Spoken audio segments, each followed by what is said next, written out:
Hello, and welcome to another basketball edition of the Adrienne Ross Show. I'm batting 1,000 this week, an absolute 1,000. You will recall that I came to you earlier this week with an article I wrote just on April 13th. I say just, but it was after the NCAA tournament, but before the WNBA draft. And I wrote about how things could get a little bit dicey if the WNBA continued to give itself to jealousy and to racism. And I asked you to grade me when I did this episode just this week, in which I pointed that out. Said, how do I grade? How did that age? And of course, I got a lot of A's and A pluses and everything because I hit the nail on the head. Well, I've done it again. The Indiana Fever has me still batting 1,000. But first, before I get too far into that, I got to give a shout out to the newest MVP members of the Adrienne Ross Show channel, David Haller and Tom Parrish. Thank you so much. And also thank you to the new rookie members. I appreciate you. If you have not joined the channel, check it out. Click the join button. I have 4 options for membership, and I'd love for you to select one of them. Also, if you have not subscribed to the channel, please do so. Okay, so now let's get back into how I'm batting 1,000. Just this morning, the Indiana Fever announced that Lin Dunn will no longer be the general manager of the Indiana Fever organization. She will remain with the Fever as a senior advisor. So no, this is not retirement. If she were retiring, they would have told us she were retiring. But she's not retiring. She's being moved along. And I said 10 days ago in a video, it's still on the channel, I said that this was going to happen. I said, this is what I see happening when the Indiana Fever announced that they had a new president, Kelly Crosskoff. I said, they're announcing this and the Indiana Fever are still in the playoffs.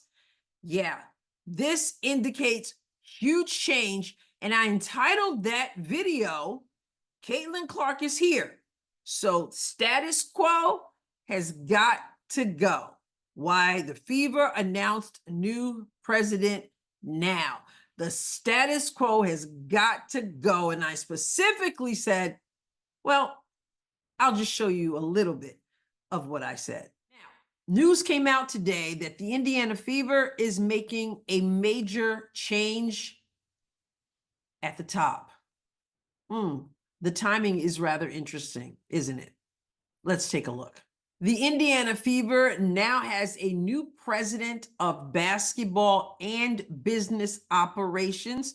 It will take effect after the season is over. This was announced. What do we keep hearing there? New chapter, exciting moment in the history of the Fever organization. Here's my question. Why now make this announcement? The season is still going.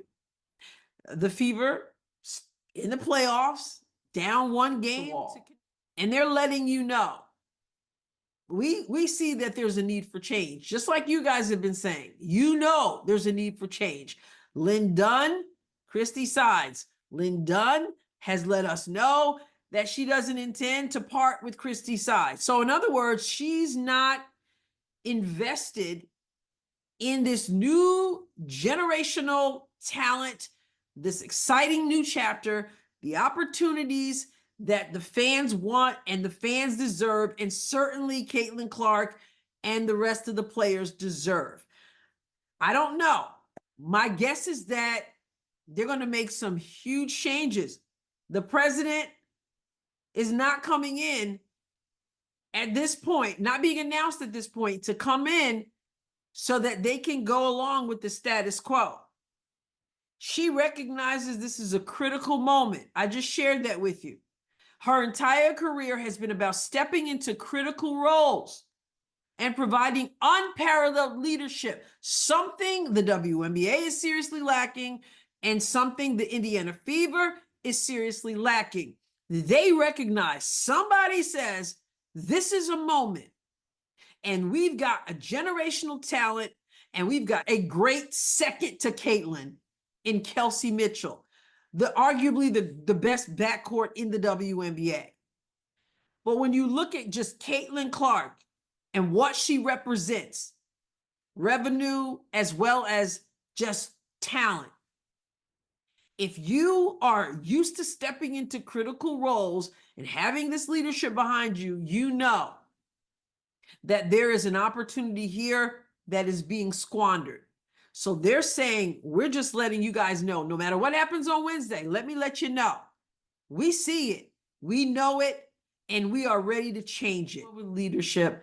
And I wouldn't be surprised if Indiana loses this game on Wednesday. They are on Thursday making an announcement that certain people, at least one person, meaning the coach, but maybe two, we thank you for the service. We thank you for what you've done. We've decided that it's best that we go in different directions. I wouldn't be surprised if that happens. And if they continue past Wednesday, I feel it's like this. As soon as that last game is played, the next day or shortly thereafter, we're going to hear that announcement. So again, as you see, I'm batting 1,000. Lin Dunn, no longer general manager of this organization as of the 28th, I believe. But let's take a look at what the Indiana Fever said concerning this whole shakeup, if you will. And trust me, this is huge. This is huge, and it speaks some specific things, and I'm going to get into that. But let's take a look at what the Indiana Fever released for We the People. First of all, here you see Amber Cox. That's the new Chief Operating Officer and General Manager, Amber Cox. Nice glasses there, Amber, by the way. Okay, so the Indiana Fever put on Twitter, on X, we have named Amber Cox as Chief Operating Officer and General Manager. That's all it said on X, but directs us to an article in which we can find out more. So let's go on over there. I'm not going to share all of this, but I'm going to point out a few things and read some of it. Indiana Fever named Amber Cox Chief Operating Officer and General Manager. And it makes sure that it lets us know right away that Lin Dunn will remain with the Fever as a senior advisor. So the Indiana Fever have named Amber Cox Chief Operating Officer and General Manager, the team announced today. She will officially join the organization on October 28th. The team also announced that Lin Dunn, the Fever's general manager, I already told you, senior advisor. Okay, so what does the new president have to say? I have known Amber for over 20 years and have watched her successfully build teams both on and off the court, said Kelly Krauskopf, who rejoined the Fever last month as the team's president for business and basketball operations. Ms. Krauskopf continues, she brings a wide range of executive experience to our leadership team. I look forward to working with her as we build the Fever franchise into the next era of growth. And then it goes on to give us some of her background. I won't go into all of it, but she obviously comes with a full resume. She's been a part of business, basketball, even WNBA organizations. So it tells us here she's been with the Dallas Wings, and she had several responsibilities there, including marketing and communications. Come on, somebody. All right. And so let's see, she's been with the Connecticut Sun, where she led the revenue generating operations. Can I get an amen? Yeah, she's even been with the Phoenix Mercury. Okay, she was their chief operating officer. Okay, she was a part of WNBA championships. So this is what she said. She said, I am excited to be joining the Fever during this historic time in the WNBA, and I'm grateful to Kelly, Fever ownership, and Mel Raines for this opportunity. From the top down, there is a commitment to invest in the Fever to ensure the team's continued growth and success. And I look forward to contributing to a world-class experience for our fans. Come on, our fans, the fans who have been denigrated, the fans who've been lied upon, placing them alongside trolls. Yeah, those fans. Yeah, I look forward to contributing to a world-class experience for our fans, as well as our players, both on and off the court. I can tell you already, knows her marketing. Fans come first, players come second. That's how you roll. That's how you come forth before the public.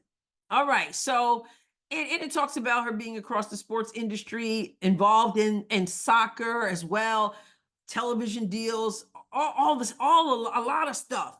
Again, her resume is thick. All right. And so then it gives some accolades to Lin Dunn. And the President Kroscoff does say, she thanks Lin for all the years, and she's got great gratitude for her. Bottom line, as you saw in that flashback of what I said just 10 days ago, this team is about moving forward. This team understands that this is a moment, and moments can feel like less than a minute. They're quick. You either seize upon them or you don't. In Caitlin Clark, you have a generational talent, as we saw from Miss Rookie of the Year.